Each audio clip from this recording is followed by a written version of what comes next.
Good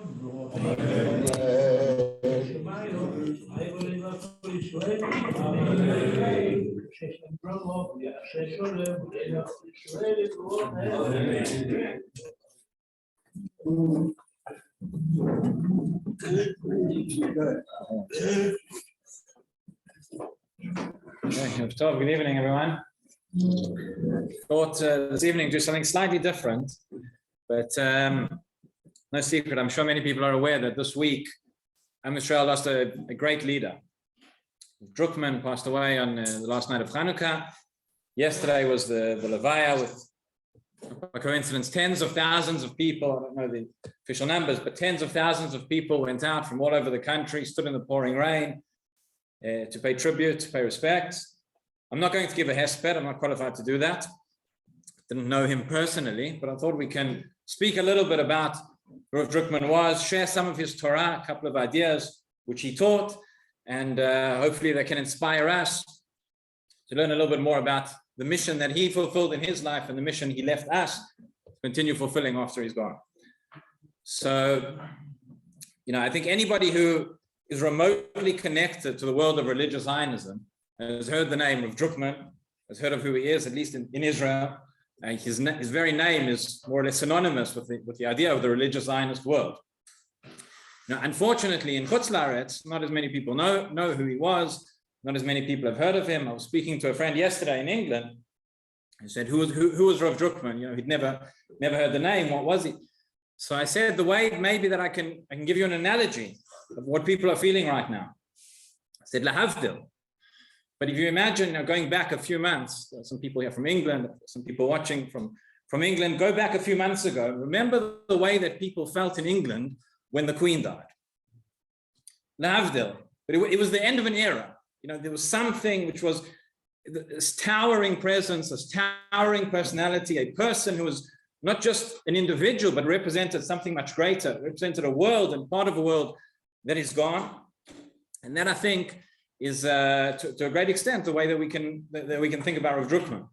I mean, somebody who was so instrumental in founding the state, in founding the whole religious Zionist world, what it means both ideologically and practically, in terms of founding yeshivot, founding the concept of Hesder yeshivot, the infusion of Torah within the religious Zionist way of life. So much of that is down to him.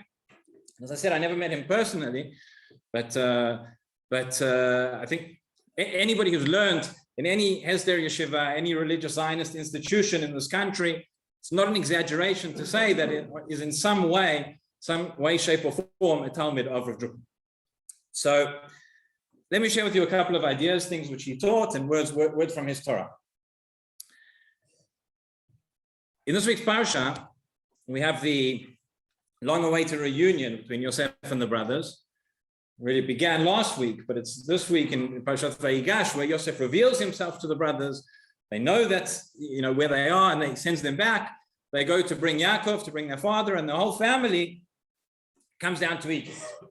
Now, on the way down to Egypt, Yaakov realizes this is not going to be an overnight stay. It's going to be a little bit more protracted than that. I'm not sure if everybody knew just how protracted it would be. But Yaakov sends, before he sends the entire family goes down, he sends Yehuda. He sends Yehuda ahead of him to go, Le'orot lefanav. Right? And Rashi tells us, what does it mean, Le'orot lefanav? Why was he sending him? He was sending him to establish a Beit Talmud, what we would call what a Nexicon yeshiva.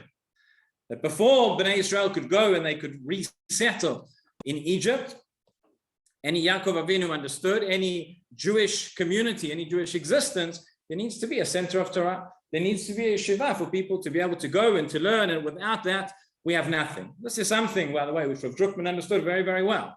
Before it was obvious to everybody else. He was responsible for the revolution, spiritual revival in the religious Zionist world within Bnei Akiva and beyond, where the idea that there need to be yeshivot, there need to be yeshivot Bnei Akiva, there needs to be a serious Torah study, which we now have in every place. That was an idea which was not obvious at the time, but that was something which he was a real pioneer. So Yaakov sends Yehuda to go. And the question Drukman asked, and many asked, why specifically Yehuda? Why was Yehuda the one who had to go and he had to establish this Beit Talmud? Shtemesrei Shvatim, it could have been any why specifically. A number of answers are given. And the one which Rav Drukman focused on, which is so fitting, is the following. We know, what do we know about Yehuda? We know a few things. But one of the most outstanding qualities is Anochi Arveno Miadi Tavakshenu. Right? When he says to his father, in terms of, when they want to send Binyamin, and Yehuda is the one who turns to Yaakov and he says, I will be his Arev. The concept of Arvut, the concept of mutual responsibility, the concept that no Jew lives in a vacuum, but every Jew is responsible for one another. Yehuda was the one who exemplified this quality. He's the one, in the Gemara, we learn out the very principle, the halachic principle of Kol Yisrael Arevim Zel Hazeh. We learn it from here. And it was that idea of Arvut, when Yaakov Avinu is establishing this Beit Talmud, is establishing Torah for Am Yisrael, for generations to come. It needs to be established, it needs to be based on this principle of Arvut. It needs to be a Torah that can speak to everybody. It needs to be a Torah that can take responsibility for everybody. For every single Jew has got responsibility for every other Jew. The very fact that we mentioned before, that there is no Jew in the world who can fulfill the 613 mitzvot by themselves. It's impossible. The very concept can't occur. There are some mitzvot which can only be fulfilled by the Kohanim, the Beit HaMikdash. There are other mitzvot which have to be given to the Kohanim. We need everybody. We know at Har Sinai, right, when we receive the Torah, Ke'ish Echad, Belev Echad, that one people, all Jews are responsible. It's this Arvut. And that was the reason why of all the Achim, Yaakov sends Dafka Yehuda, who can establish with the Sarvut, he can establish this Beit Talmud, the Torah, and these foundations of mutual responsibility of every Jew being responsible for one another.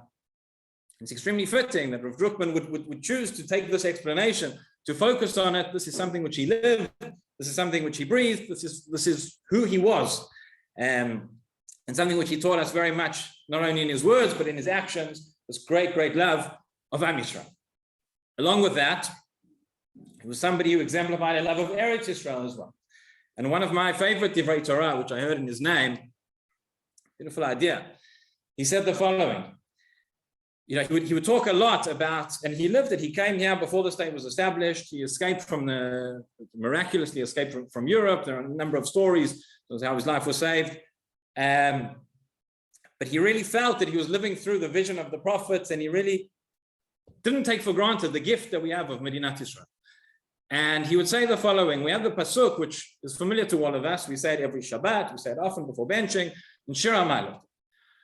We say the pasuk. I don't know how often we stop to think about what it actually means. And we say Shiur Ma'alot b'shuv Hashem et shivat Zion hayinu kachom. We will be like dreamers. And this pasuk, this perek of Tehillim, which is said with prophetic vision, referring to the times of the Geulah, referring to the times of redemption, where we will be like dreamers. What does it mean, hayinu kachom? It means we'll be like dreamers. So a number of different interpretations, different explanations which the Rishonim give. And then we'll present what Rav Drukman said, what he added on to these as well. So first of all, we have the Ibn Ezra. Ibn Ezra says, Hayinu kachomim, you know what it means? It means that when we were in the Galut, when we were in exile, when we were going from persecution to persecution, being dispersed from one exile to another, running for our lives, going from pogrom to Inquisition to Holocaust, to think of the redemption, to think of the Geulah, to be our own, to be in our land, to be able to keep Torah, to live in a society under Jewish sovereignty.